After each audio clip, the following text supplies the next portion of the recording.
መምህራን ናቸው። እድሜ ልካቸውን ለትዳር ሳይበቁ በመቃብር ጀምረው ወደ መቃብር የሚወርዱ መምህራን ናቸው ያሉት። አሁን ሰሞኑ እየተፈናቀሉ የነበሩት መምህራን እንኳ ብንመለከት እነዚህ እንታ ተስፋ ፊት ሚካኤል ላይ ረጅም ዘመን ዋጋ የከፈሉ በእውነት ማለት ነው በድንግልናቸው ነቅ የሌለባቸው እንዲህ አይነት አባቶች እየተገፉ ይሄዱ ያሉበት ሁኔታ አንዳንድ ጊዜ ምንድነው ነገሮችን ዝም ብሎ የሐዋርያትን እሸት ቆርጦ መብላት ከሰለጳድ እኩል አድርጎ የማየት ሁኔታ ነው ያልቀበረው። ሰለጳድ እሸት ሳይሆን የቆረጠው እንጨት ነው የለቀመው። ሐዋርያት ደግሞ የሚበሉት ነገር ምንም ነገር አልነበረም፣ እሸት ቆርጠው በልተዋል። አሁን የሁለቱም የሰንበትን የመሻር ሁኔታ በአንድ መስመር ያላየው ጌታችን መድኃኒታችን ኢየሱስ ክርስቶስ ለምንድን ነው ብለን ስንል የሐዋርያትና የሰለጳድ መንገዱ የተለያየ ስለሆነ ነው።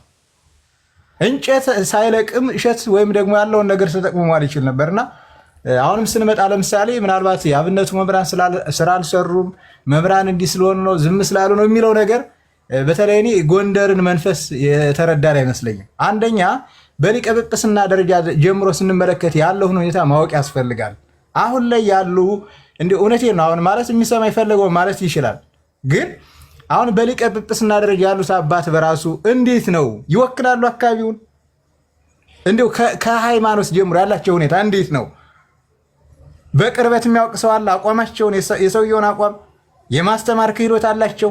ከዚህ አልፎ በእምነት ዙሪያ ያላቸው በሃይማኖት ዙሪያ ያላቸው እንዴት ነው ክፍተት? እንዴት ነው ስራ አስኪያጁ በራሱ አባ ዮሴፍ እሳቸው አዲስ አበባ መጥተው ነበር። መነሻቸው አሁን እንደው በትምህርት ቤትም ያው እንግዲህ ምናልባት ያያችሁ ታውቃላችሁ። መነሻቸው ምንድን ነው? ዓላማቸው ምንድን ነው? ከማን ጋር ነው የሚውሉት? ምንድን ነው የሚሰሩት? እነዚህ ሰውዬ ወቅት ጠብቀው የሚሰሩ ሰዎች ናቸው። እነዚህ ሰው የሆነ ጊዜ ከመኮንንት ጋር ምናምን የሆነ ሞክረው ነበር ማለት የሆነ ነገር በቃ ማለትም የሆነ ነገር ማድረግ ነው የሚፈልጉ እሳቸው የሆነ ነገርና ከዚህ አልፎ ሰውየው ከምን ጋር ነው ግንኙነታቸው? ምንድን ነው ዓላማቸው? ግባቸው ራሱ ምንድን ነው? የዚህ ሰውዬ በቅርበት የሚያውቅ ሰው አለ ወይ ነው?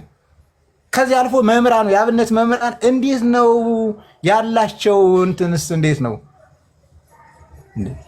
ምናልባት አሁን እዚያ ቦታ ላይ ያሉትን እንደው ሰብረው የመውጣት እድል ያላቸው አንድ መምህር ብቻ ናቸው። ሌሎች እታች ተቀብረው ምንም ነገር ማድረግ እንዳይችሉ ተደርገው የሚኖሩ መምህራን ያሉት።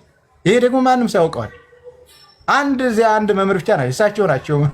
ያው ከረጅም ጊዜ ከመኖራቸው አንጻር ከዚህ አንጻር ህዝቡ ምናልባት የሆነ ነገር ማድረግ ማይፈን የማይቻልበት ሁኔታ ላይ ያሉ፣ ከዚያ ውጭ ያሉት ግን እንዳይሞቱም እንዳይድኑም ተደርገው የሚኖሩ መምህራን ያሉት። ስለዚህ አሁን በዚያ ዙሪያ ያለውን ነገር እየተሰራ ያለውን ሌላው ደግሞ ፖለቲካው በራሱ ያለው ሁኔታ ህዝቡ ያለበት ችግር እንዴ መምህራን እኮ እንዴ ክርስቶስ አይደሉም እኮ ክርስቶስ እንጀራ የራበውን ያምህሩን ይሉ ህዝብ እስመናሁ ሰሉስም ዘበሉ እክለ ሀብጎሙ ዘይበሉ እንዴ አኮ መፍትሄ ሩህባን ይሆን ብሎ ጌታ ምን አደረገ? ቃል እግዚአብሔር አስተምሮ ከመይመጽለው በፍኖት በጎዳና ሰለው እንዳይወድቁ ማለትም ቀጠና ይዟቸው እንዲው ጠውልገው እንዳይወድቁ ብሎ ምን እንጀራ መግቧል። እኒህ መምህራን ግን ምዕመናኑን የሚመግብ ይቅርና ራሳቸውን የሚመግብ ምንም ነገር የሌላቸው ቆሎ እየበሉ የሚያስተምሩ ናቸው። እኔ ራሱ ያስተማሪ መምህር በዚህ መልኩ ያስተማሩ ያቺ ወርሃዊ ገቢ በ3000 4000 ናት። ያ ደግሞ ያለው የኑሮ ዲሳ 3000 ዛሬ ምን እንደሚገዛ ያው ታውቃላችሁና ቆሎ ገዝተው ለህዝብ ማላትም ይችላል። ለራሳቸው ራሱ የቆሎ የሌላቸው ናቸው። እንዴ ለጾም ቆሎ ለባልዶሮ የሚላቸው የሌሉ መምህራን ናቸው። ዋጋ ከሆነስ ማለት ነው። አሁን እንደው እስኪ አሁን የትኛው መምህር ነው ራሱ እንደው ትዳር ይዞ ጎንደር ላይ የሚያስተምር ያለ መምህር? ጥቂት እኮ ናቸው። ሌላው አብዛኛውን እድሜ ልኩን ከመቃብር ቤት እኮ ሳይቀይር በተማረበት መቃብር ቤት ሆኖ የሚያስተምር መምህር ነው ያለና እኒህን መምህራንን አንዳንድ ጊዜ ለመንቀፍ እንደው በወቅታዊ ሁኔታ ለመንቀፍ የሚሮጥ ትውልድ እኔ ጤናማ ነው እያላምን አልቀበለውም። እኔ ለምን እንደነሱ ነው ቦታው ላይ መታመም ያስፈልግ? እኔስ ምንድነው የከፈልኩት? ምንድነው ያደረግኩት? ቦታው ላይ በሆነ ያንን ሸክም እነሱ የተሸከሙትን መሸከም እችላለሁ ሆይ? ለምሳሌ እንደ መምህራን እንደ እንነግርህ ወይ እንዘብጥ እኮ ነው እንዴ ያስተምራሉ እንጂ የግዴታ ሰይፍ ይዘው አይ ከዚህ ንቅንቅ ብትል ብለው አፍንጫ ፎን ነው ጆሮ ቆርጦ አይደለም። ስለዚህ እንደኔ ምንድነው የችግሩ የጋራ ችግር አድርገን እንየው ነው። የጋራ በአጠቃላይ አንደኛ እንደ ሃይማኖት በራሱ ስንመለከት እንደ ክርስቲያን ስንመለከት በሙስሊም ደረጃ ያለውን ሁኔታ መተባበር ትብብር ስንመለከት ይሄ ራሱ ዘንጥ ላይ ኢየሱስ ስንመለከት ያላቸው ሁኔታ ትብብር እኛ ምንድነው የሰራ ነው? መምህራን እያስተማሩ ነው። ለራሳቸው ሳይኖሩ ለቃለ እግዚአብሔር ለህዝብ እየኖሩ ነው። ሁል ጊዜ ሰው በመውለድ ሰው በመፍጠር እየኖሩ ነው። እኛ የፈጠርነው ሰው አለ ወይ ነው? ምንድነው የፈጠርነው? ይሄ በጣም መታሰብ መቻል አለበት። ከዚያ ውጭ ግን ዝም ብሎ ማለትም የሆነ ነገር ኮሽ ሲል ማለት የማይመለከተው ላይ ወስዶ እንደው ሸክም ማሸከም እንደኔ ተገቢ ነው ብዬ ስለማላምን መምህራን ላይ ያለውን ትችት አውርደን አንደኛ ቤተ ክህነቱ በራሱ ለምሳሌ እዚያ ላይ ያለው ዋናው ከላይ ያለው ዋናው ራሱ ምንድነው እየሰራ ያለው?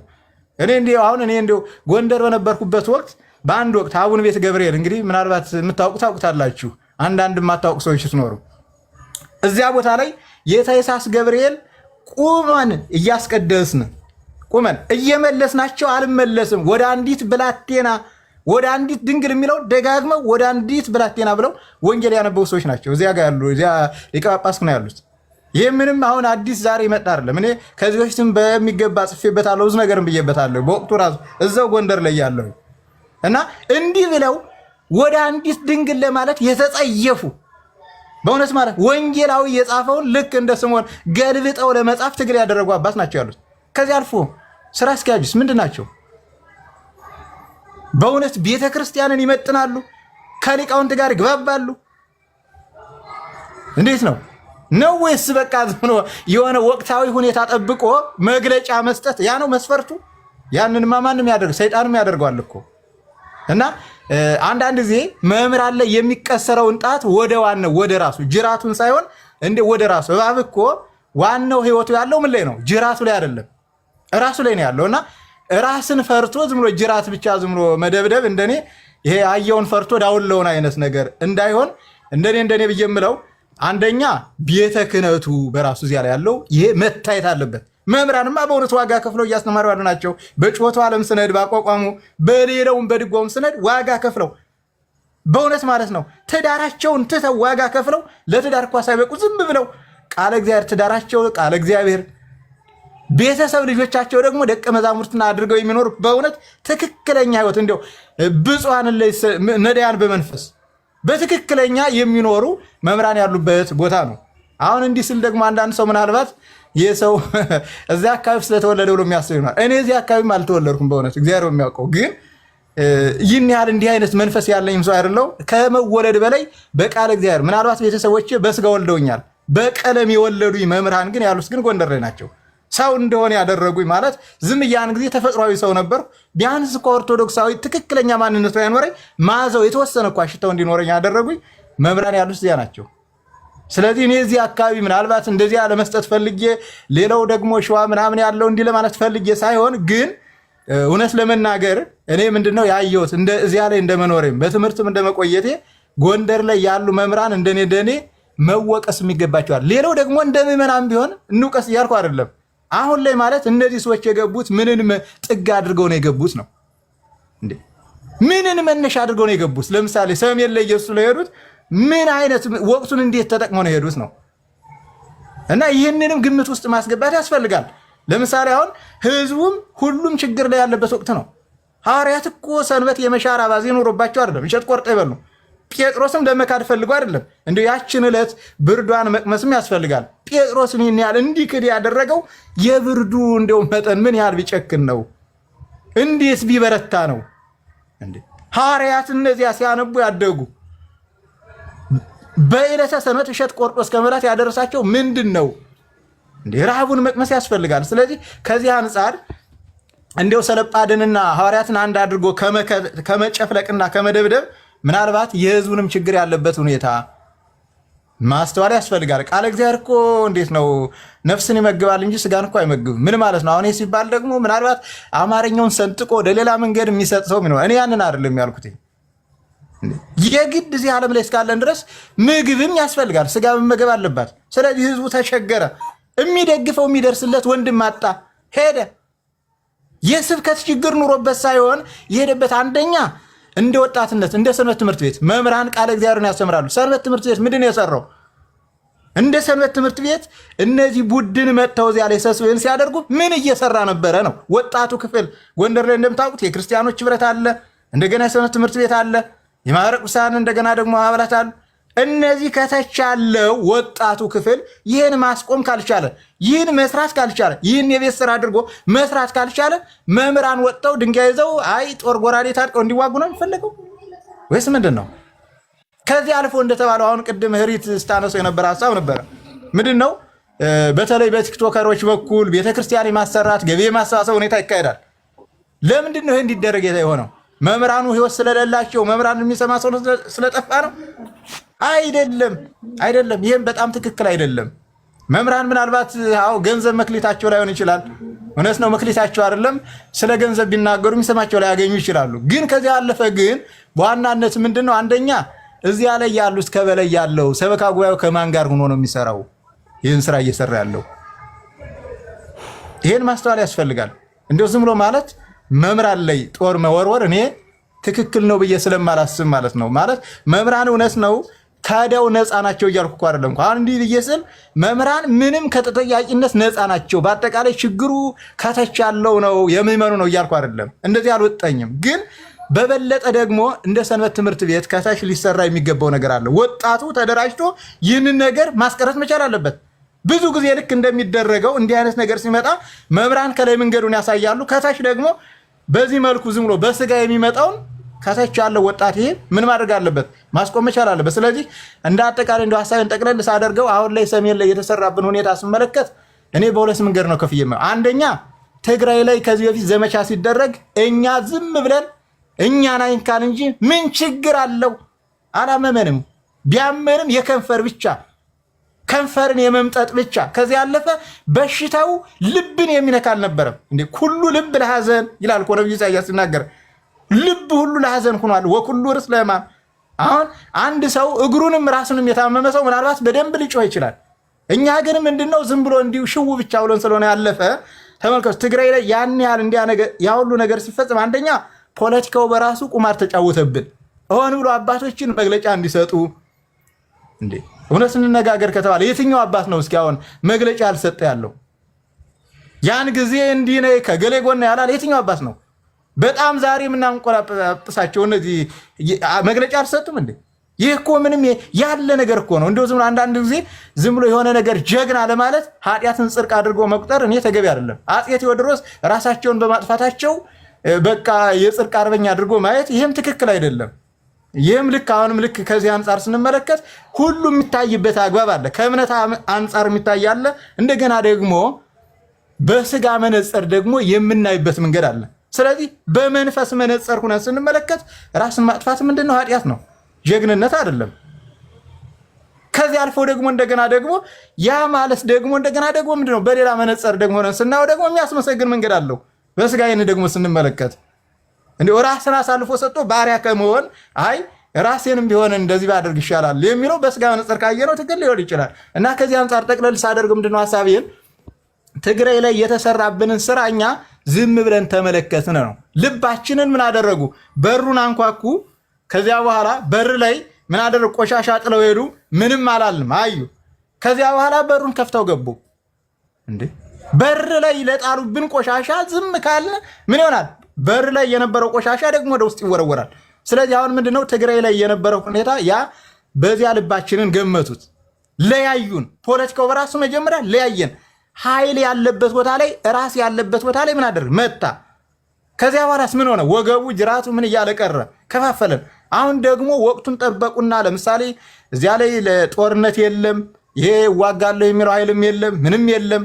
ህዝቡ ባሉን ቀብር፣ ሴቷ ባሏን ቀብራ፣ ልጇን ቀብራ ያለችበት ሁኔታ ነው። በረሃብ በችግር ያለበት ሁኔታ ነው። እንዴ ረሃብ እንዴት ነው? እኛ ለመጾም እየተቸገርን ያለን ሰዎች ይህን ያህል ሰው 2 ቀን 3 ቀን ጦሙን እያደረ ይህንን ሁሉ አለመታመም እኔ የጤነኝነት መስሎ አይታየምና ይህንን ግምት ውስጥ አስገቡና ምን አደረጉ? አንደኛ እንዳየነው ቁማርም ጭምር ነው የተሰራው። ለምን ከሌላ ቦታ በመኪና ተጭነው ይመጡ አሉ።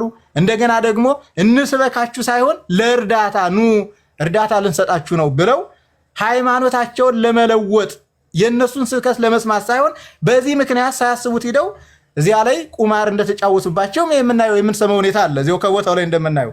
ስለዚህ በዚህ መልኩ የተደረገ ሆን ተብሎ ታቅዶ ከርሞ ሁኔታውን አይተው ያደረጉት ሁኔታ ስለሆነ ከኢየሩሳሌም ከወጣ በኋላ ወደ ኢያሪኮ ሲሄድ ለምን እንቅፋት መተው እንዴ መጀመሪያ ከኢየሩሳሌም እንዳይወጡ ምን ማድረግ መጠበቅ ነው። ከኢየሩሳሌም ከወረደ በኋላ ወንበዴውም አለ ሌላውም ነገር አለ። ስለዚህ ምን አደረጉ? በህይወትና በሞት መካከል ጥሎት ሄዱ አይደል የሚለው። እዚያ ላይ ካህን የለም። ካህን መጣ አላዳንም። ሌዋዊ መጣ አላዳንም። ሳምራዊ እስከሚመጣ ድረስ ያ ሰው በሞትና በህይወት መካከል ነው የቆየው። ስለዚህ አሁን እኛ ችግሩ ምንድን ነው? ከኢየሩሳሌም ሲወጡ መጀመሪያ እንዳይወጡ ምን ማድረግ? እዚያው እንዲቆዩ ማድረግ። ከወጡ በኋላ ግን ዝም ብለን አይ አንተ ነህ ተጠያቂ፣ አይ አንተ ነህ እንዲያው ችግርን አድሎ መስጠት የመፍትሄ አይመጣም። ችግሩ በአጠቃላይ የጋራ እናድርገው፣ የሁላችንም የጋራ እናድርገውና ለምሳሌ በውጭ ዓለም ያለን ሰዎች ምን ሰርተናል? ጽሁፍ ራሱን ጻፍ፣ በቪዲዮም የሆነ ነገር እንስራ። ይሄ ማንቃት ስራ ነው። ከዚህ ያለፈ ይሄ የነፍስ ምግብ ነው። ለስጋ ምን አድርገናል ነው? ምን አይነት ተቋም ገንብተናል? እንዲሁ አሁን ለብዙ ነገር ለውጊያ ለምን ለጦር መሳሪያ መዋጮ እናደርጋለን።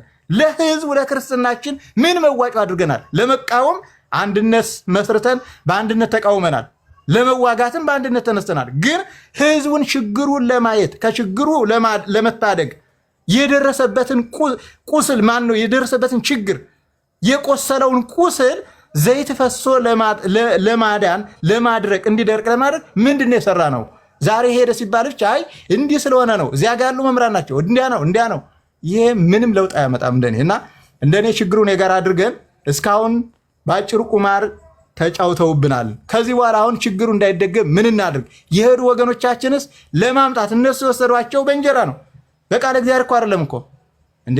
ቃለ እግዚአብሔር እኮ አይደለም እኮ ወሰዳቸው፣ እንጀራ ነው የወሰዳቸው። ስለዚህ እንጀራ የወሰዳቸውን በምናምጣ ነው። አሁን ጌታ እኮ ድውያነ ፈውሱ ሲላቸው ምንድን ያላቸው? ድውያነ ስጋን በታምራት ድውያነ ነፍስን ደግሞ በትምህርት ነው። አሁን ተመልከቱ፣ እነዚህን ሰዎች እንዴት እንፈውሳቸው ነው? ለምሳሌ ስጋቸው ተርባለች፣ ተጠምታለች። የወሰዳቸው የመጠማት የመራብ ጉዳይ ነው። ይሄ ደግሞ የነፍስ ሳይሆን የስጋ ጉዳይ ነው። ስለዚህ ምን እናድርግ ነው? ምንም ውሃ እኳ ቀርቶ የሚሰጣቸው ቆስለው በየቤታቸው ተርበው ጠያቂ የሌላቸው እነዚያ ተርበው ያሉ ነፍሳትን ዳቦ የወሰዳቸውን ስንዴ የወሰዳቸው እነዚያን እንዴት አድርገን እናምጣቸው? እዚህ ላይ ስራ ልንሰራ ይገባል እንጂ መወቃቀሱ ተገቢ አይመስለኝም ለማለት ያህል ነው። እግዚአብሔር ይስጥልኝ። አመሰግናለሁ። ያሰማልን። እሺ የሚወሰዱትን እንወስዳቸዋለን። መምህር ቃለ ሕይወት ያሰማልን። መምህር በረከት ይቀጥሉ። ቅድምም ኔትወርክ አስወጣሁት መሰል።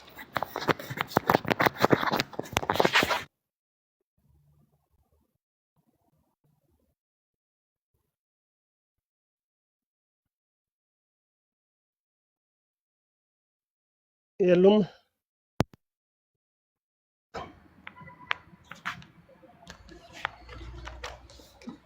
የተሰማቸው አይመስለኝም። ትውልደ ገጠሪው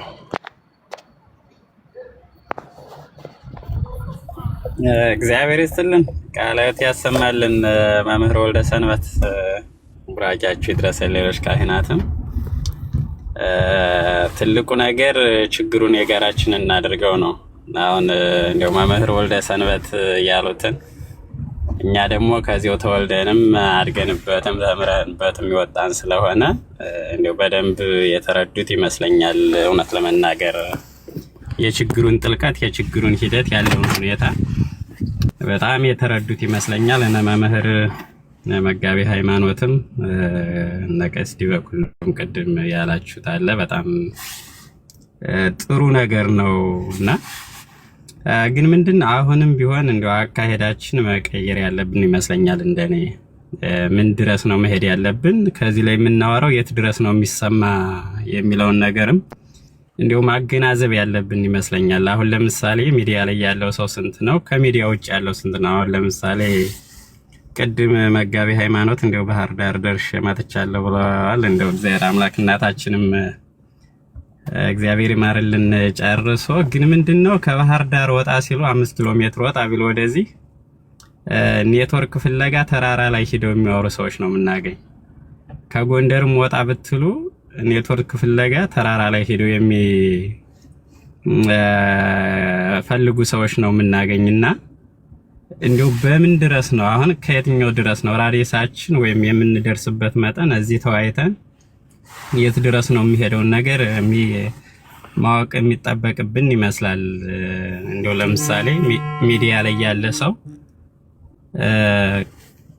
ምን ያህሉ ነው የገባው? ምን ያህሉ ነው እንደዚህ የሚደረጉትን ሰዎች ለራሱ ገቢ የሚጠቀምባቸው?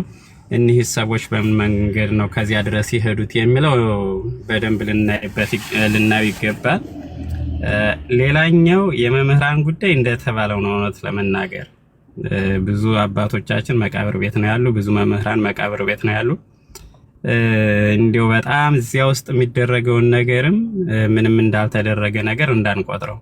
እንዲያው ስታስቡት አንድ ምዕራፍ ለመጮህ እንዲያው ሌላውን ተውት፣ አንድ ሰለስት፣ አንድ አርያም፣ አንድ ክስተት ለመጮህ፣ አንድ ጾመ ድጓ ለመጮህ የሚወስደውን ጊዜ ከዚያም አልፎ የእድሜያቸውን አጋማሽ ሙሉ ለሙሉ ትምህርት ቤት ላይ አድርገው አሁንም ትምህርት ቤት የሚኖሩ መምህራን እንደኛ እድሉን አግኝተው የመናገር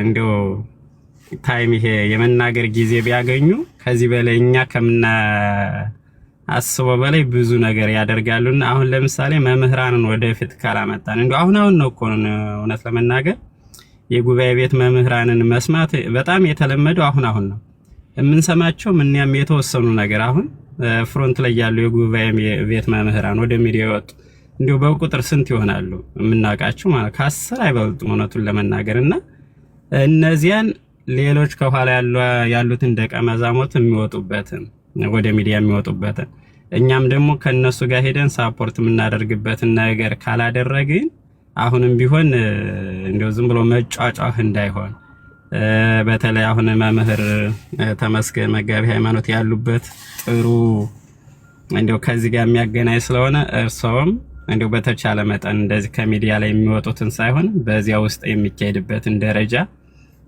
የቅድም እንትነን በውስጥ የላኩልኝን እያየሁት ነበርና ለሁለተኛ ጊዜ እንደ አዲስ እያየሁት ነበር ያቀረቡትን ሂደት ይሄ ሰሜኑ ላይ ኢየሱስ የሚለውን ማለት ነውና አሁንም ቢሆን ወደፊት እንዲው አካሄዳችን ብንቀይር የኛ እዚህ የምንናገረው ላይ የት ድረስ ነው የሚደርስ የሚለውን ነገር በደንብ ብናይበት የሚያስፈልግ ይመስለኛል። ይሄ አዘርዋይስ ቅድም አነች ባልሳሳት ክሬት ነች ያነሳችው በጣም ሌላኛው ፈተና እየሆነ ነው። ይህንን ነገር ወደ መዋቅር የምንደርስበትን ነገር መዋቅሩን ሄደን ጫና የምናደርግበትን ነገር ካልፈጠርን ከዚህ ላይ አውርተን ስለሚቀር አሁን ለምሳሌ የዛሬ 4 ዓመት ይህንን አሁን የተናገርነውን ነገር እናንተ ቀድማችሁ ተናገራችሁት አይደለም? መሬት ላይ ስላልደረሰ ምንም የተተገበረ ነገር የለም። ስለዚህ ነገም አሁን የሆነ ይሄ እስካሁን ሲደረግ የነበረው ምን ይባላል? በዚህ እኛ ባለንበት ሀገር ብሬን ዋሽ ይባላል። ይሄ አይምሮን ማለማመድ፣ አይምሮን ያለማምዳሉ የሆነ ነገር ህግ ሊያስፈጽሙ ሲሉ ቀድመው ብሬን ዋሽ እንደዚህ ቢሆን ለምሳሌ እንደ ይሄ ግብረ ሰዶማዊነቱን ሲያለማምዱት አንድ ጊዜ አይደለም የሆነ አካል ላይ በቃ እንደዚህ ሊደረግ ነው የሚል ያስወራሉ። በሚዲያው፣ በጋዜጠኛው፣ በቲቪው፣ በሶሻል ሚዲያው አይደለም። ከዚያ ይለምዳል። የሰው አይምሮ ደግሞ በተፈጥሮ ለማዳ ነው። ያንን ነገር ተደጋግሞ ከሰማ ያንን ሊለምዳ የሆነ ጊዜ እንደዚህ አድርገው ወደ ተግባር ያወርዱታልና እስካሁን ሲደረገው የነበረው ብሬን ዋሽ ነው። አሁን እዚህ ደርሷል። ብሬን ዋሽ ከመደረጋችን በፊት እኛ እንደው አካሄዳችን ቀይረን በተለይ ቤታችን ውስጥ ያለውን ችግር በቤታችን አውርተን ወደ ተግባር የምንሄድበት ሌሎችን የምናየው ነገር እኔ ደግሞ አንደኛው ሌላው የሚያስገርመኝ ነገር የሌሎችን የምናየው አውትካሙን ነው። በቃ ይሄ ትግበራውን ስራውን ላይ ነው እና እኛ ግን ገና እንደው ያንን የምንሰራውን ይዘን ሚዲያ ላይ ስለምንወጣ ቶሎ ሳይደርስ ይቀራልና አሁንም ቢሆን እንዴ አውትካማችን እንዲታይ ቢሆን እንደው መምህራን በተለይ ወደ መዋቅሩ ጠጋ የሚል ነገር ምንድነው መምህራኖች እንደው ወደ ተቋሙ ጫና አድርጎ ተቋሙ የሚቀየርበትን ነገር ብናደርግ የተሻለ ይሆናል ብዬ አስባለሁ። እግዚአብሔር ይስጥልን። እንግዲህ የጎደለውን ሙሉልና እንደው የሳት ነው ነገር ካለ አቅንታችሁ እንድሰሙልን እግዚአብሔር ይስጥልን። ሰማለን። እግዚአብሔር ይስጥልን። በጣም እናመሰግናለን። መላከ ሰላም ጤና ይስጥልኝ። እሱ አይቀጥሉ። እንዴት ዋሉ? ራኪበት ይድረሰን። ጤና ይስጥልኝ መጋቢ ሃይማኖት እንዴት ዋሉ? በእኛ ጠዋት ነው አሁን። በዚሁ በመስመሩ ላይ ያላችሁ ሁላችሁ መምህራን እንዴት ዋላችሁ? እንዴት አደራችሁ? ግሩም ሐሳብ ነው የተሰጠው። አሁን ትውልድ ገጠር ያሉት የሰጡት ሀሳብ የሚገርም ነው። አንድ ነገር ልንሰራው ስንል ከመስራታችን በፊት እንደ ፕሮፖዛሉን አውጥተን እንናገርና ሳይተገበር ተኖ ይቀራል ያሉት ትክክል ነው። እና እንደ መፍትሄ የምለው አሁን ያለው መዋቅር እንደምታዩት ሀገረ ስብከቱ ድሮ አባት በመሆኑ ብቻ በየትኛውም ቦታ አባት በሚፈለግበት ቦታ ተመድቦ ያስተዳድር፣ ይመግብ፣ ይጠብቅ፣ ያስተምር ነበር። አሁን ያ ነገር ቀርቷል። እንደምታውቁት ሀገረ ስብከት ተዋቅሯል። ሀገረ ስብከቱ ደግሞ ተወላጆችን ምክንያት ያደረገ ነው እየሆነ ያለው እና አንዳንድ ጊዜ ሀሳብ ስንሰጥ በትክክል አንድ ሀገረ ስብከት ካለ ያን ሀገረ ስብከት የሚመለከት ከሆነ ሀገረ ስብከቱ ብቻ ቢያደርገው፣ አለበለዚያ እኛ ከዚያ ድርሻ ከሌለን የምንናገረው ምንም መፍትሄ አናመጣም። ምክንያቱም ድርሻ የለንማ በዚያ በሀገረ ስብከቱ። ሀሳብ መስጠት ይቻላል፣ አዎ ለመናገር እንችላለን። ዝሙ መናገር ግን ተናግረን የተናገርነው እንዲህ ተናገረ ለመባል ካልሆነ በስተቀር የተናገርነው ነገር ስራ ላይ ማይውል ከሆነ ምንም የሚያመጣው የሚፈይደው ነገር የለም እና አሁን ይሄ ወደ ሰሜኑ አካባቢ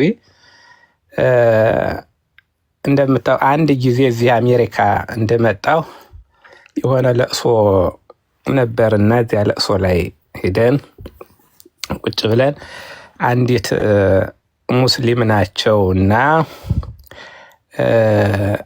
ቁጭ ብለው እዚያ ያስተዛዝናሉ እና ስማቸው ያው እዚያን ኋላ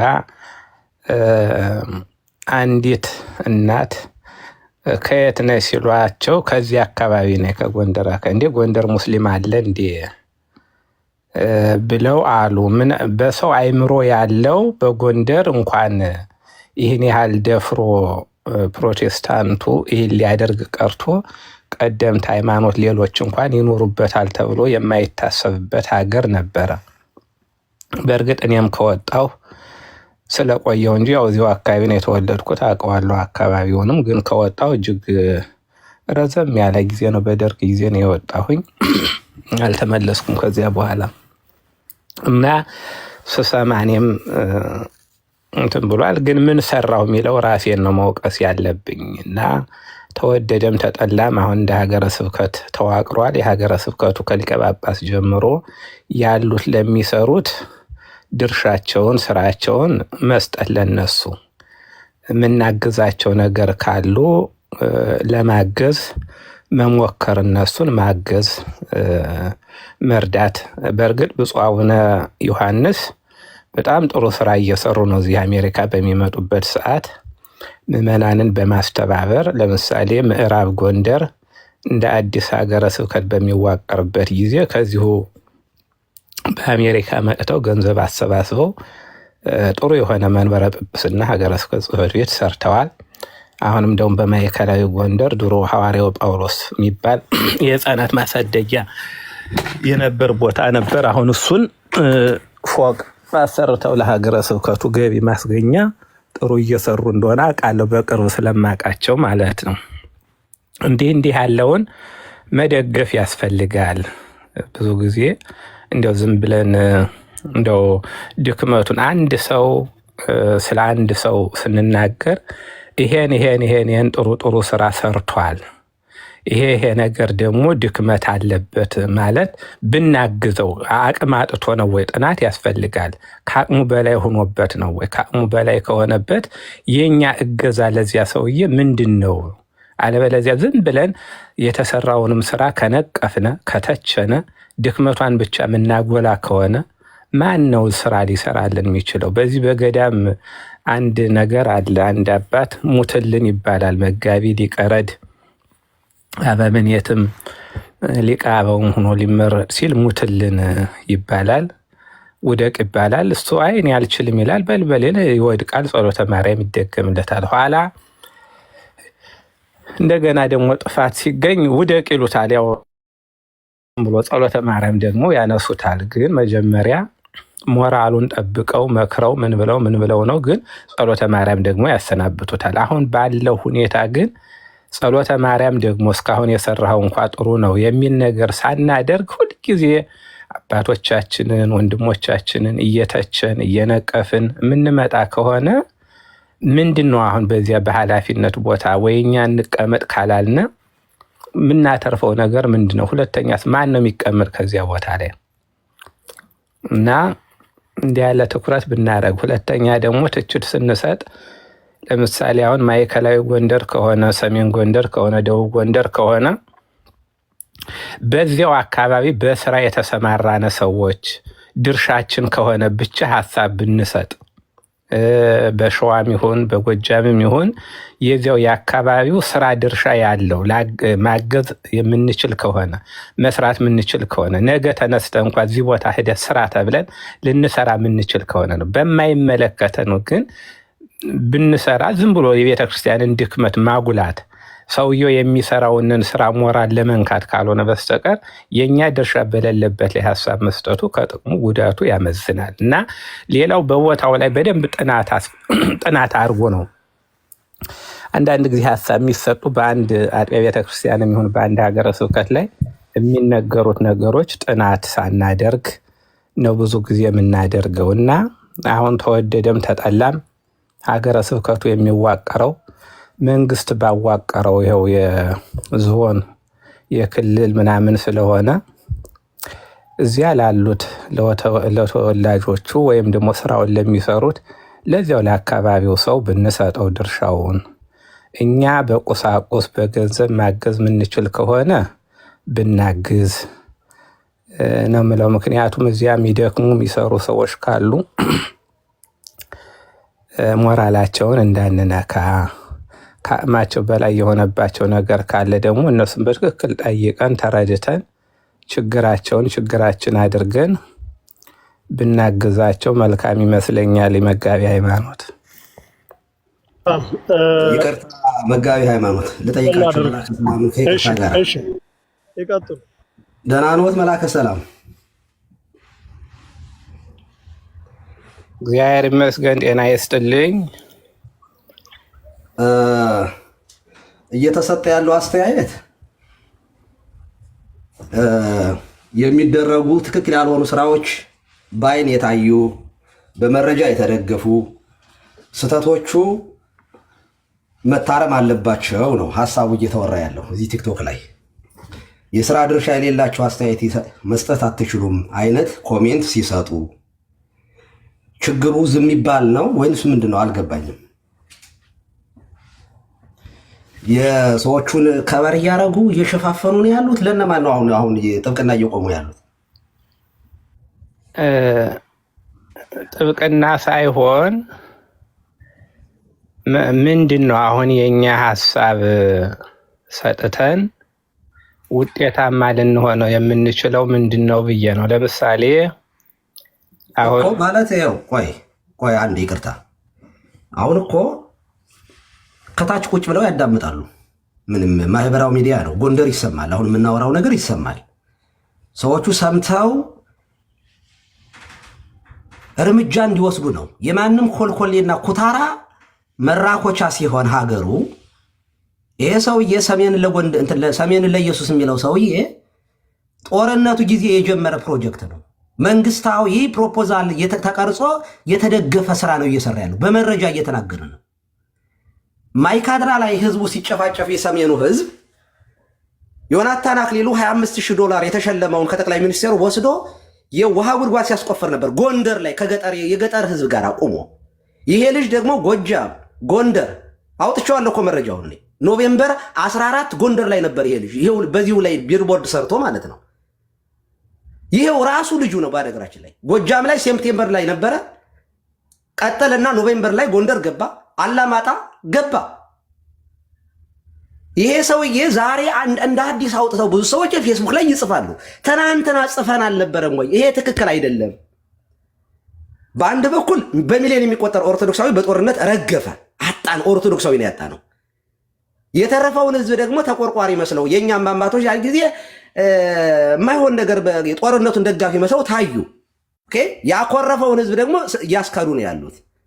ይሄ እንቅልፍ ባለበት ሁኔታ ላይ ምንም አታመጡም አርፋችሁ ተቀመጡ ከሆነ እኔ አርፎ መቀመጥ ያለበት እርሶ ነው። ካልገባዎት ዝም ማለት ነው። ችግሩ ከፍተኛ ችግር ነው ያለው። ይሄንን የማንቃት ስራ ነው እኛ እየሰራን ያለው። የቤተ ክርስቲያን አክቲቪስት ነን እኛ፣ አንቂዎች ነን። እየተናገርን ያለው እርምጃ እንዲወሰድ ነው። እያንዳንዱ ጳጳስ ከታች ቁጭ ብሎ እንደሚያዳምጠን ደግሞ ግልጽ ነው። ማህበራዊ ሚዲያ የማይጠቀም ሰው ዛሬ የለም። ስለዚህ ፕሊስ አትሊስት ጉዳዩ እንዲታፈን አታድርጉ፣ ዝም በሉ። ከቻላችሁ ጉዳዩን አጥንታችሁ አቅዳችሁ ለነገዋ ቤተክርስቲያን መፍትሄ የሚያመጣ ነገር ማድረግ ነው። ግፊት እናደርጋለን እኛ፣ ወጣቱ እንዲነቃቃ ማድረግ ነው የኛ ስራ እንጂ እኛማ እርሶም የራስዎት ደብራለሁ፣ እኔም የራሴ ደብራለኝ። መሬት ላይ እኮ የምናገለግል ሰዎች ነን። ደውለን መንገር ካለብን ደውለን እንነግራለን። ማህበራዊ ሚዲያ ተጽዕኖ ነው ይሄ። ማህበራዊ ሚዲያ ራሱን የቻለ መንግስት ነው። መንግስት የሚፈራው የሚንቀጠቀጥበት ነው ሚዲያ ማለት በነገራችን ላይ።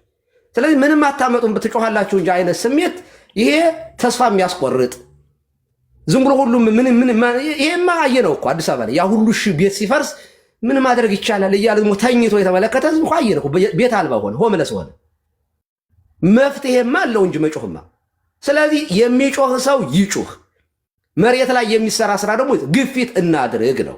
አለበለዚያ የዛሬ 3 ዓመት ሲሰራው የነበረው ይሄ ልጅ ቢልቦርድ እየለጠፈ በትልቁ ዛሬ ላይ ሰርፕራይዝ ሆኖ እንደ ምንድነው ጅብ ከሄደ በኋላ የሚጮሁ ውሾችን ማየት እኛ አንፈልግም። ትክክል አይደለም። ስለዚህ ፕሊስ እንዲያው እንድንሞቅ አያድርጉ። አንደኛው እሺ፣ እኔ ያልኩት ምናልባት ወጥተው ኑሮ አልሰሙት ይሆናል ይመስለኛል። እኔ ያልኩኝ ከእርስዎ በፊት እኔ ነበርኩኝ፣ ከታችሁኝ እያዳመጥኩት ነበር። እኔ መጀመሪያ ሲጀመርም እየሰማው ነበረ። ጠዋት ያው እንደሚያውቁት እኛ ጋር ኪዳን አሁን ጨርሰን ሰዎች እንትን እያሉ ስለነበረ እንጂ ታች ሰማ ነበር። ያልኩት ምንድን ነው ብፁዕ አቡነ ዮሐንስ እዚህ መጥተው የሚያደርጉትን ስራ ለአገልግሎት ምስክርነት መስጠት ነው። ዝም አላሉም ብዬ ነው። በባለፈው መጀመሪያ መጥተው በምዕራብ ጎንደር የነበረውን ሀገረ ስብከት መዋቅር በደንብ አሁንም አቋርጠውት ይቅርታ። ብፁዕ አቡነ ዮሐንስን በተለየ ሁኔታ የወቀሰ ሰው የለም፣ ስማቸውን ያነሳም የለም። እኛ የምናወራው ይሄ የአጠቃላይ ችግር ነው። የቤተ ክርስቲያኗ አባቶች የሁሉም ችግር ነው። ይሄ ጎጃም የጎንደር ጉዳይ አይደለም። አጠቃላይ አርሲ ውስጥም የሚደረገው ጎጃምም፣ ጎንደርም፣ ሸዋም፣ ትግራይም የሚደረገው አንድ አይነት ነው።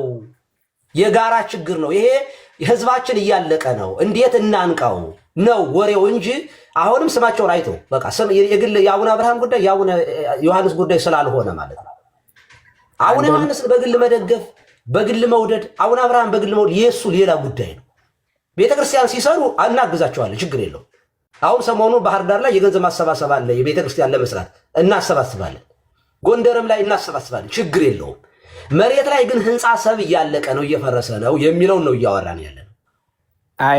እኔም እኮ ሰሙኝ እሳቸው ስለተነሱ ነው ያልኩኝ። ስለተነሱ የማቀውን ነው የምናገረው። እዚህ ሀገር መጥተው እንዲያው ሰዎች እንኳን ለሻይ ብለው የሚሰጧቸውን ሁሉ እዚሁ በተዋቀረው ኮሚቴ ገንዘቡን አሰባስበው በአጭር ቀን በምዕራብ ጎንደር የሰሩት መንበረ ጵጵስናና የሀገረ ስብከት ጽሕፈት ቤት የሚያስደንቃቸው ነው። ሁለተኛ ምናልባት እርስዎ ማዕከላዊ ጎንደርን ያውቁት ይሆናል። ሐዋርያው ጳውሎስ የሚባል ታላቅ ቦታ ነበር። ዝም ብሎ እድሜ ልኩን ቁሞ ነበር የሚኖረው።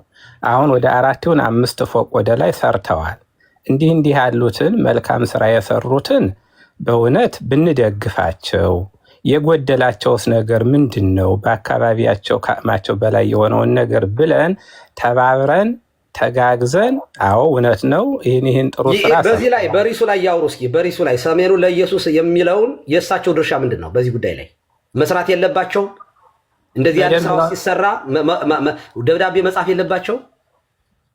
ይኸውልዎት ይሄ እኮ አሁን ምናልባት እንደ ስብሰባም እንደ ኮሚቴም ስለምንሰራ ማቀውን ነው የምናገረው። ሰባኪያንን ለመቅጠር በየወረዳው በየቦታው ለማድረግ ባጀት እጥረት ስላለ አይደለም። ይኸውልዎት እሱ ሌላ እቅድ ነው። እኔ የማወራው አሁን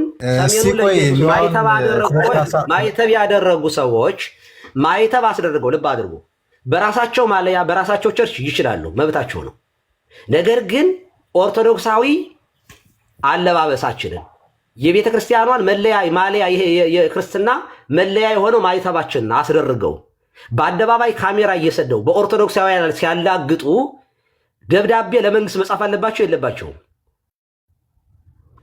ደብዳቤ ብቻ ሳይሆን በአካል ወጥተው ይሄን ነገር ህዝቡን አስተባብረው መቃወም አለባቸው። በቃ እሱ ላይ ነው ማውራ እያወራን ያለው ርዕሱ እሱ ነው። እንግዲያስ ምክንያቱም ይሄ የዝም ብሎ የስልጣን ጉዳይ ሳይሆን የህልውና ጉዳይ። በጣም ጥሩ። እንግዲያስ ይኸውልዎት ርዕሱ እሱ ስለሆነ አሁን እርስዎ እዚህ ላይ ያወሩ ሰሜኑ ለኢየሱስ የሚሉ የመናፍቃን ሴራ ነው የሚለው ምንድን ነው መደረግ ያለበት የሚለውን አንደኛ ይሄ ፕሮጀክት በመንግስት የሚደገፍ መሆኑን ይናገሩ።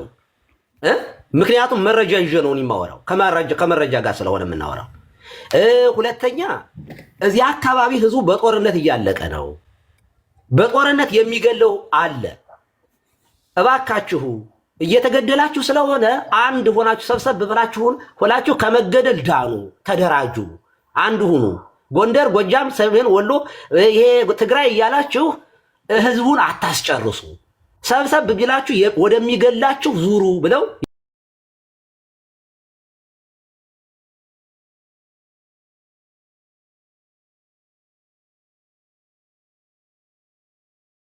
ያልኩት ምንድነው? ቅድም አልተሰራም፣ አገልጋዮች የሉም፣ ለመምህራን በቂ ባጀት የለም እየተባለ ሲባል ስለነበር የዚያን ችግር ለመቅረፍ ነው ያንን ስራ እየሰሩ ያሉት ብዬ ለማለት ነው እንጂ በዚህ ዙሪያ ላይ ይሄኛው ትክክል ነው ማለት አይደለም።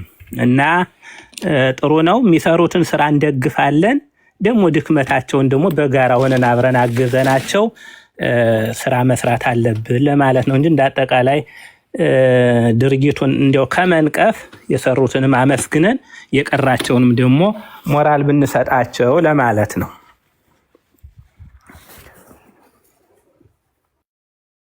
መላክ ኃይል ይቀጥሉ።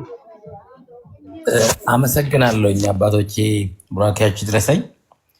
መላገነት ሰላም ብያለሁኝ። እንዴት ናችሁ?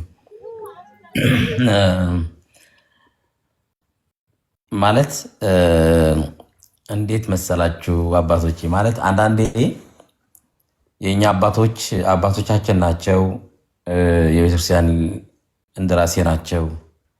ከነሱም በላይ ምንም ቤተክርስቲያኗ ምንም አይነት የመዋቅር ልዕልና የላትም። እነሱ ናቸው መሪዎቿ። ጳጳሳት በሚሰራው ህንፃ በሚሰበሰበው ገንዘብ አይደለም ለህዝቡ መታየት ያለባቸው። ሰሜን አሜሪካ መጥተው ሰሜን ወሎ አካባቢ ያለውን ህዝብ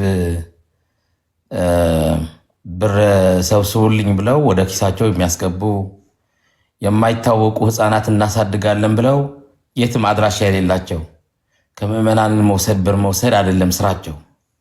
ምዕመናንን እንዳይጠፉ ነው ዋና ስራቸው። በጣም ችግር የሆነብን እዚህ ሀገርም አሜሪካ ውስጥም ችግር የሆነብን ምንድነው?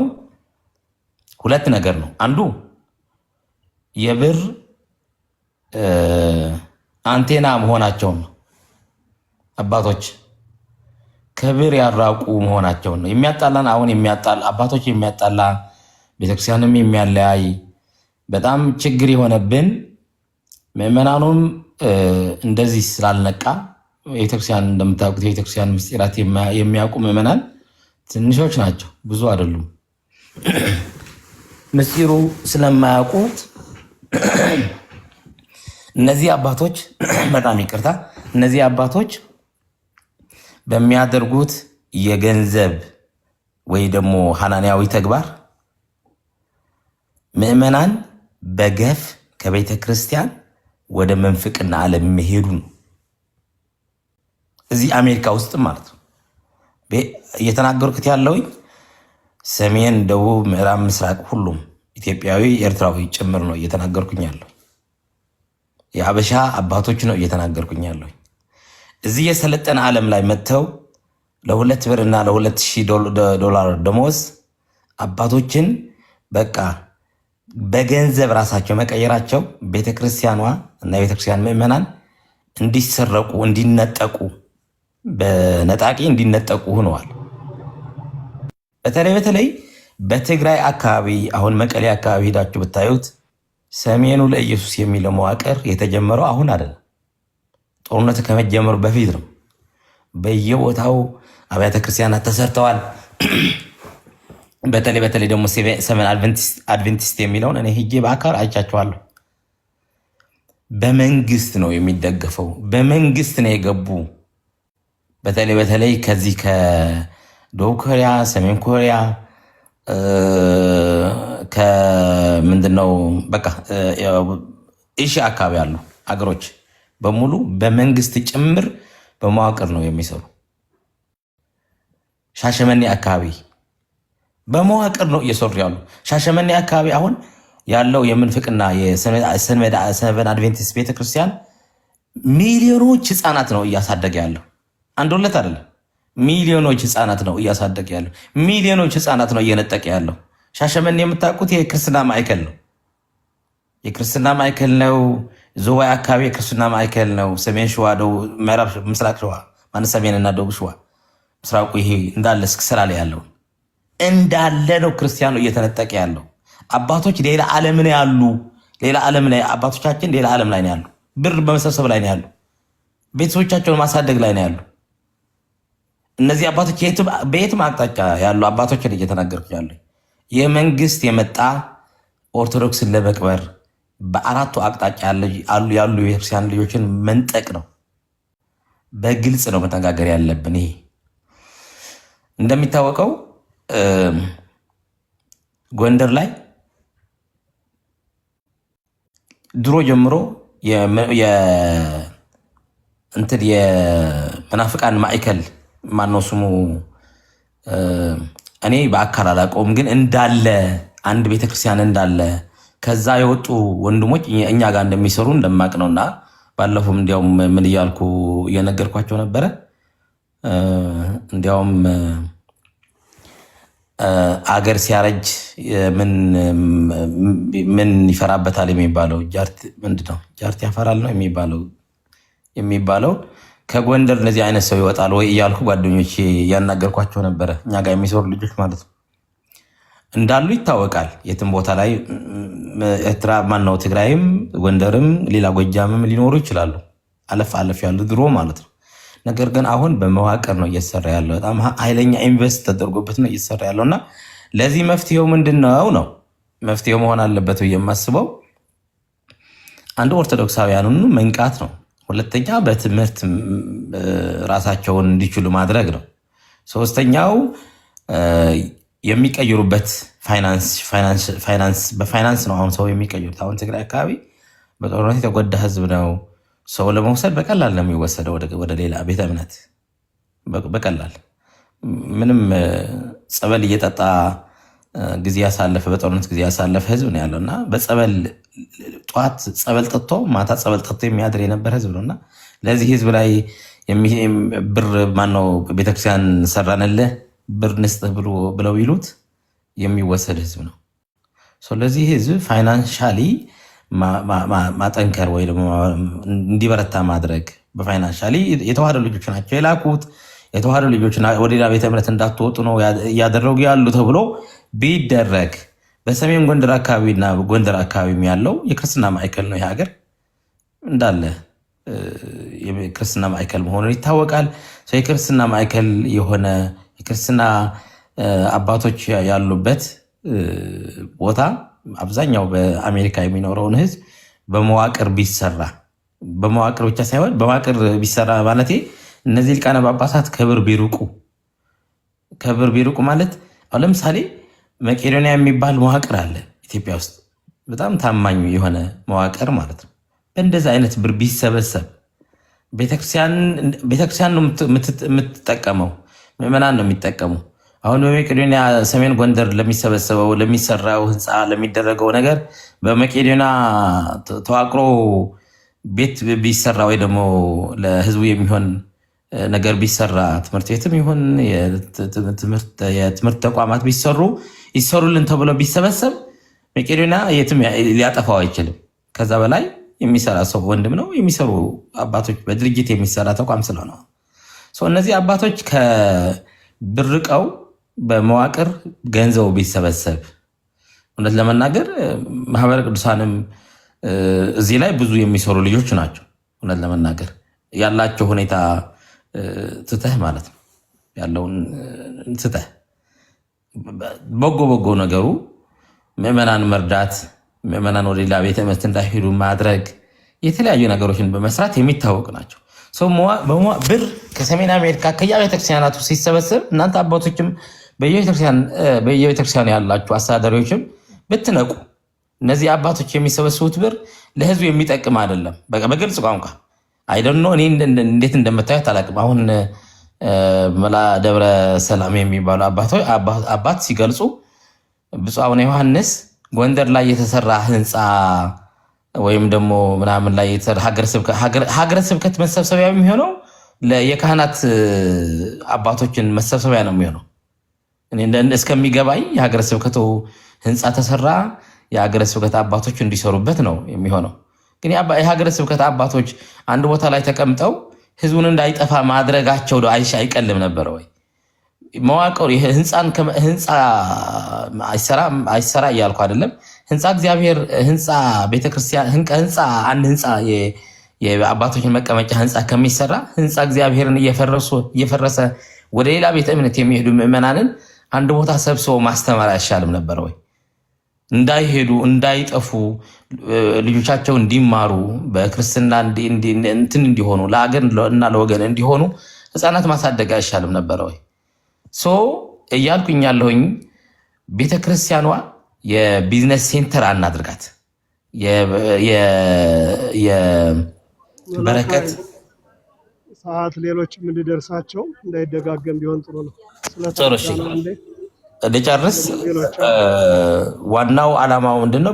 በመንግስት እየተሰራበት ያለው ስለሆነ የመንግስትን ተቋም ለማፍረስ እነዚህ ተቋም ይሄ ህዝባችን እየወሰደ ያለውን ተቋም አንድ ላይ ሆነን መቃወም ብንችል ውጤታማ ይሆናል ብዬ አስባለሁኝ። ስላረዘምኩ በጣም ይቅርታ። ስለተሰጠኝ ዕድል ደግሞ ክብረት ስል መድጋሚ አመሰግናለሁ። እግዚአብሔር ይስጥልን። ያው አንዳንድ ነገሮቹ በደንብ የተደራጀ መረጃ ያሉን ቢሆኑ ጥሩ ነው። ከታችም ከላይም የሚከታተሉን አካላት ተጨባጭ ነገሮች ይዘን እንድናወራ መልእክት ማስተላለፍ ፈልጋለሁ። ሊቀ ሊቃውንት ይቀጥሉ። እሺ፣ ሰላም ጤና ይስጥልኝ። እንደምን አላችሁ? ሁላችሁም ላይ ምታችም ያላችሁ ሰዓት ለመቆጠብ ያክል ነው። እንግዲህ ያው ሐሳቡ ሲሰጥ ቆይቷል። ያልተዳሰሰ ያልተነገረ ያልተባለ ነገር የለም። ግን ድርሻን ለመተንፈስ ያክል እንዳጠቃላይ አንድ ነገር እንደጎደለ ነው የሚሰማኝ። እኔ ብዙ ጊዜ ሰው በሽታ የሚጠናበት ዋና መቋቋም የሚችልበት ኃይሉ ሲደክም ባዶ ሲሆን ነው። አንድ በሽታ ቢይዘው አንድ ሰው ሌሎች በሽታዎች አብረው የሚደራረቡበት በእርግጠኝነት ይሄ መሰረታዊ የሚባል ሴሉ ሲደክም ባዶ ሲሆን ነው። ወይም ደግሞ ጫካ ሲመነምን ባዶ ሲሆን፣ ቅድም አንድ ሊቅ እያሉን ነበር። ጫካ ሲመነምን ሲዳከም ወይም ደግሞ ምች ሲመታ ይሄ ባክቴሪያ ሲመታው አጣጥ እሾህ ያበቅላል። ከጫካነቱ ከዛፍነቱ ይወርድና እሾህ ነው ከስርም ያበቅለው። አሁን የኛ እንደ ሀገር እንዳጠቃላይ ሞር አሁን እያልነው እንዳለው አካባቢ የእምነት መድከም እንዳለ ነው የሚሰማኝ። መምህራኑ ጋር እነንትና ጋር እኔ የምፈርጀው ነገር የለኝም፣ አይደለም የምለውም አይኖረኝም።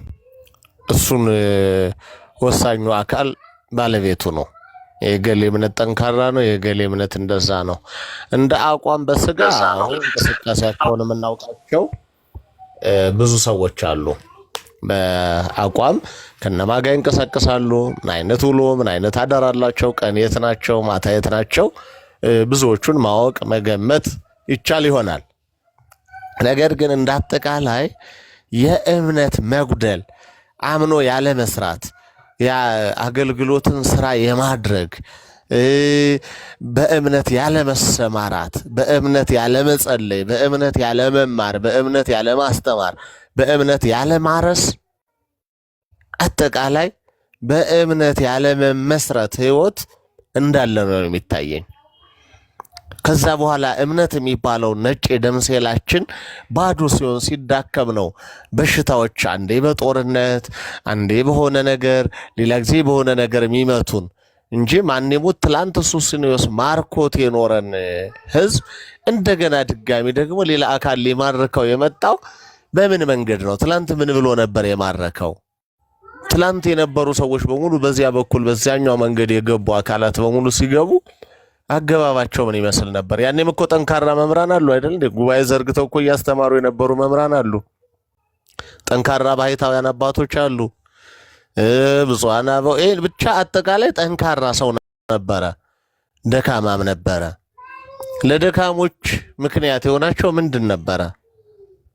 ብዙ ነገሮች አንስተናል። አዎ እየራበው ያለ በኢኮኖሚ የደቀቀ ይሄም ቢሆን አንዱ ትልቁ ችግር አዎ የኢኮኖሚ ጥያቄ መመለስ እንዳንችል ቤተክርስቲያን በሙሉ በቃ ቢዝነስ ላይ መሰማራት የለባትም፣ ካህናት ቢዝነስ ላይ መሰማራት የለባቸውም፣ ፖለቲካ ላይ መሰማራት የለባቸውም የሚል ልሙጥ ይሄ አይን የሌለው እንጀራ አይነት ልሙጥ አስተሳሰብ አለ።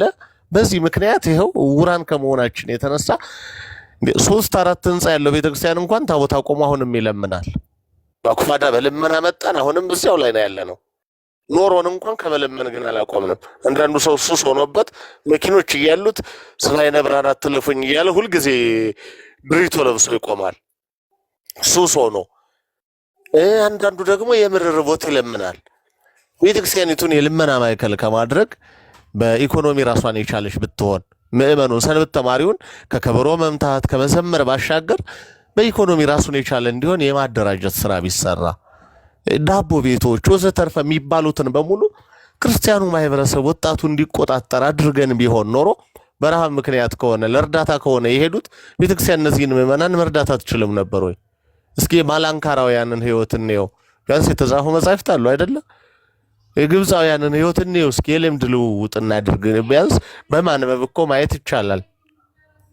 እና ቤተክርስቲያን ራሷን እንዳትችል ምናልባትም መዋቅሩ ላይ የተቀመጡ አካላት ብቻ ሁሉን ነገር በሞኖፖል ይዘውት ታች ያለው ግን ሰው እስከማይመስላቸው ድረስ በህግ እንኳን ሲያጠፋ የመታሰር መብት ያለው ሲበደል ግን ሄዶ የመክሰስ መብት የሌለው አይደል እንደ ቤተክርስቲያን አገልጋይ በሙሉ እስከዚህ ድረስ በዚህ ልክ ወድቆ የሚኖርበት ህይወት ላይ እየኖርን አሁን ደግሞ ጭራሽ አሳልፎ ተሰጥቶ ቢያንስ ይሄ ሐሳብ ቤተክርስቲያኒቱን አታክ የሚያደርግ ነው፣ በዚህ ልክ ቤተክርስቲያኒቱ ላይ መዘመት የለበትም የሚል በጣም አስቸኳይና ፈጣን ደብዳቤ ፈጣን መግለጫ ለሚመለከተው አካል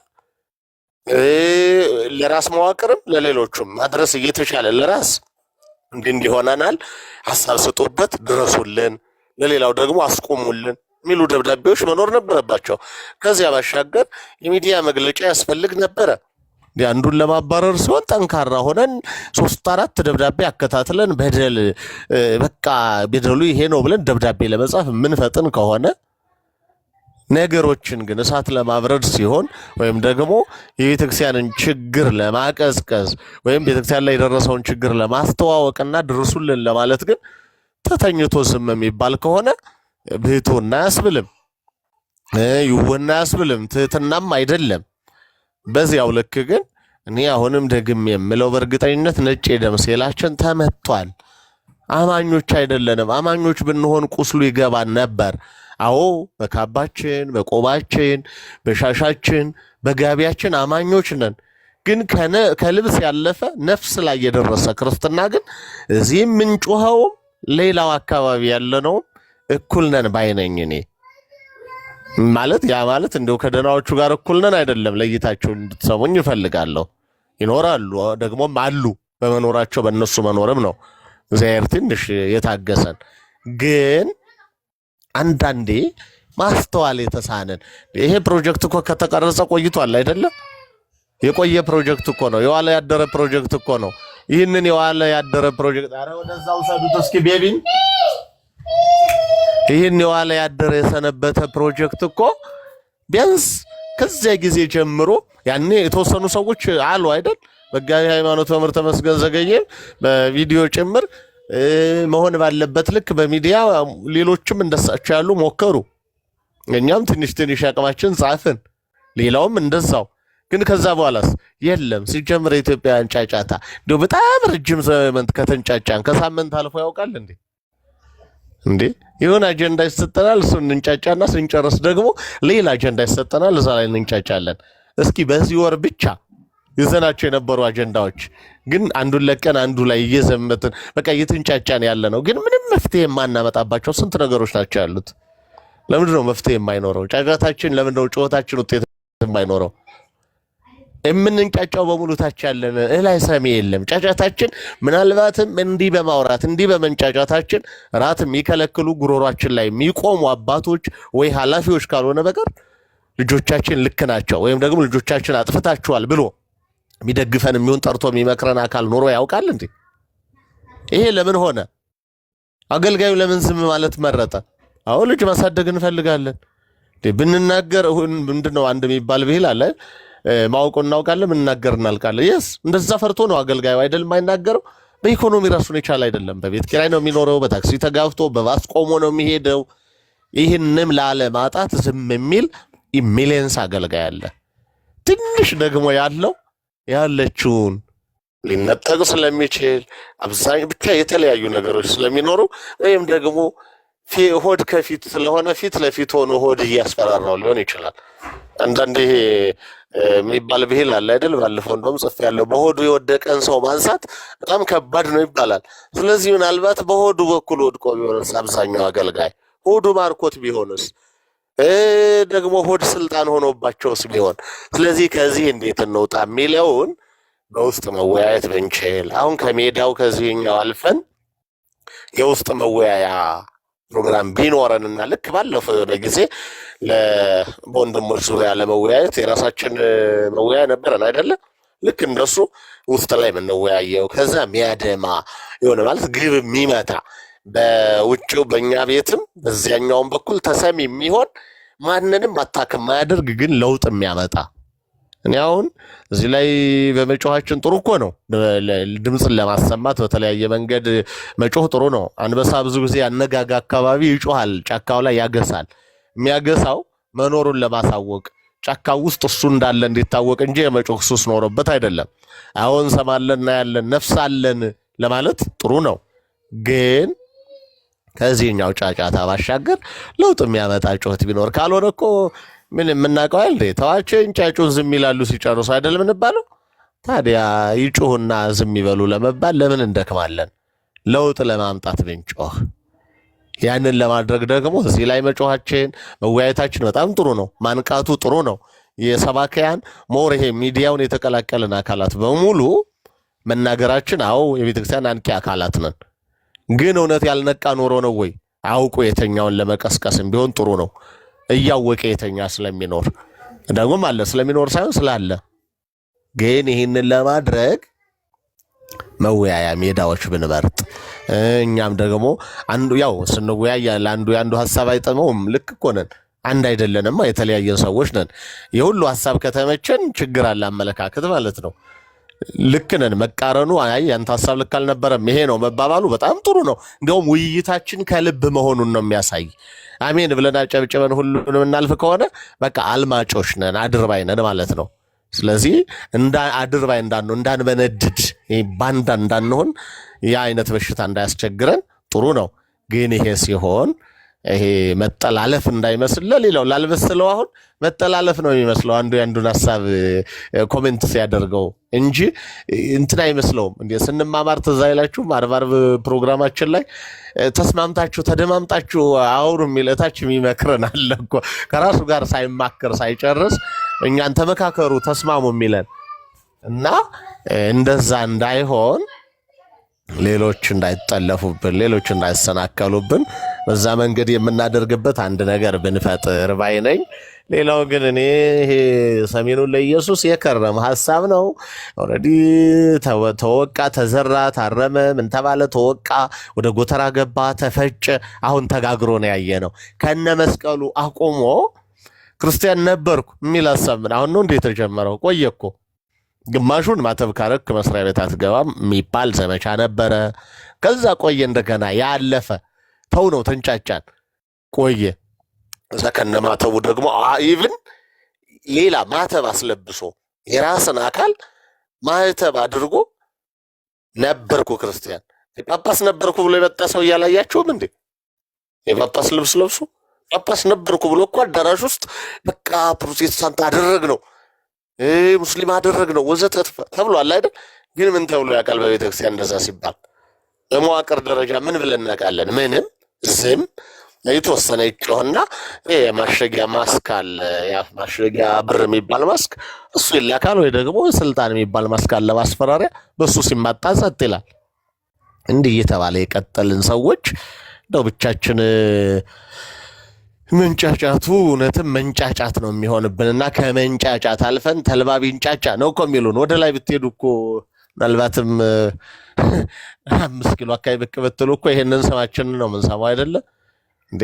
የሆነ ጊዜ አስታውሳለሁ የኔ ሀገረ ስብከት አይደለም ያሉን አንድ አባት ነበሩ። ስለ አንድ አካባቢ ሄደን አማክረናል። የዛሬ 6 ዓመት ኦር የዛሬ 8 ዓመት አካባቢ እንደዚህ ነው እንጂ የኔ ሀገረ ስብከት አይደለም ያሉን አባት ነበሩና በኋላ ያው ቁና ዙሩ ሲሰፋ ይደርስ የለ ዙሩ ደረሳቸውና እሳቸው አካባቢ የሆነ ነገር ተፈጠረ። አባታችን አሁንስ አልኳቸው። አሁንማ ምን አሉኝ። እንደዚህ ብለውን ነበር የሆነ ጊዜ። አሁንስ ስላቸው ነገረኛ አለ። ይሄን ከምትሸመድድ ይሄን ከምታጠና ምን አለ ሰምታይ ቢሆናሉ። ብር የለኝም ቆይ አንዴ። ምን አለ ይሄን ከምትሰማ ይሄን ከምትሸመድድ ሌላ ነገር ብታጠና። አያችሁት? አሁን እነሱን አታክ የሚያደርግ ሀሳብ ሲሆን እነሱን ኮመንት የሚያደርግ ሀሳብ ሲሆን በምን ያህል እንደሚረዱ በዛው ልክ ደግሞ ሌሊትም ቀንም የምር በቃ ከውስጥ ሰቅ ታጥቀው ማቅ ለብሰው የሚሰግዱ የሚጸልዩ አባቶች ደግሞ ነበሩ አሉ። ስለዚህ በጸሎት የሚያግዙንን በሀሳብ የሚገስጹንን ደግሞ ተኝተው የሚቀልዱብንን ልክ እንደኛ እኮ ነው። እንደኛ ጠዋት ሌላ ከሰዓት ሌላ ማታ ሌላ አይደለም የምንሆነው። ልክ እንደዚህ ነው እና ሁሉን በጅምላ መውቀሱ ሁሉን በጅምላ ማመስገኑ ሳይኖር ግን ምን ይጠበቃል? ምን እንዲያደርጉ ምን እናድርግ? ምናልባት ለሀሳቡ ሩቁ ሊሆኑ ይችላሉ እኮ ማለት ለሀሳቡ ስላችሁ ችግሩን ሳይሰሙት ቀርቶ አይደለም። ግን አይዲያው በምን መልክ መቅረብ እንዳለበት ምን መባል እንዳለበት የአማካሪ ጥረት ሊኖር ይችላል እኮ። ቀርበን ማማከር እንዲህ ቢባል አሁን ዛሬ እንዲህ ሆኗል። ለምንድን ነው እንዲህ ያልጻፋችሁ? አዎ ቢያንስ በሚዲያው በኩል እንዲሰሙን መውጣቱ ጥሩ ነው። ግን በግልስ ደውለን ደግሞ አናግረናቸዋል ወይ ለምን ዝም አላችሁ ብለናቸዋል ወይ? ይህንንም ጭምር እንዳካሄድ ብንጠቀመው መልካም ነው ለማለት ነው። ይቅርታ ሰዓት አረዘምኩ መሰል። ጥሩ ነው። አይ ጥሩ ነው። መምህር ኤፍሬም እንዴት አሉ? ሰላም ነው? እርሶ ይቀጥሉ። እኔ ትራንስፖርት ስለሆንኩ መምህር ኤፍሬም አሉ?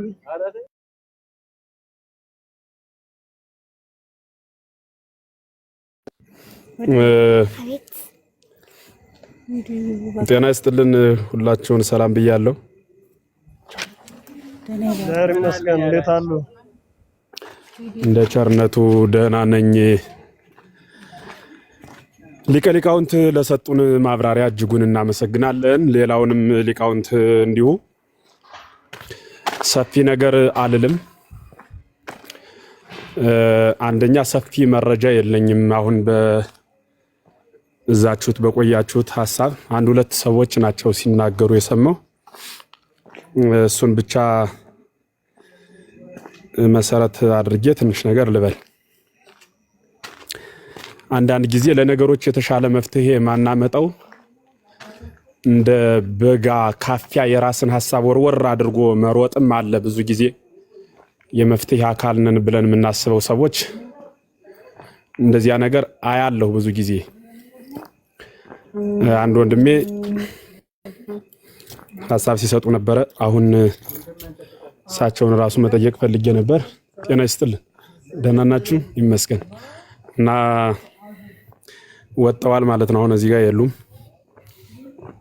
እስከ መጨረሻው ቁጭ ብሎ የመፍትሄ ሀሳብ እንዲህ አይነት ጉዳዮችን በምንነጋገርበት ጊዜ ማስተዋል ከምንም በላይ የተመረጠ ነውና ዘጸና ዴዲሃ ይበል ፍሬ ሀደል የምንለው እስከ መጨረሻው የሚጸና ነው የፍሬ ባለቤት ሊሆን የሚችለው። እሱን ለማድረግ ደግሞ መጽናትና ኦኬ አልሰማም ይቆራረጣል ማለት ነው። ኮፕሊንክ አድርጉት አንድ ኮፕሊንክ ግሩ ይሰማል። ታች ያላችሁት ብቻ እንዳላወራ ያው ቲክታክ ኦኬ በጣም ጥሩ ከተሰማ ሐሳብ በምንወያይበት ጊዜ እሱ ላይ ትኩረት ማድረግ ብንችል አንዱ እሱ ነው።